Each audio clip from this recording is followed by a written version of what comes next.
పల్లె మాకిష్టం, కొత్త దుస్తులు మాకిష్టం, పౌడరు తిలకం మాకిష్టం, దుస్తులు కన్నా పౌడరు కన్నా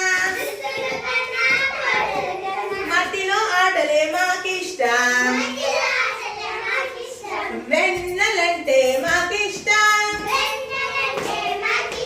వానలంటే మాకిష్టం.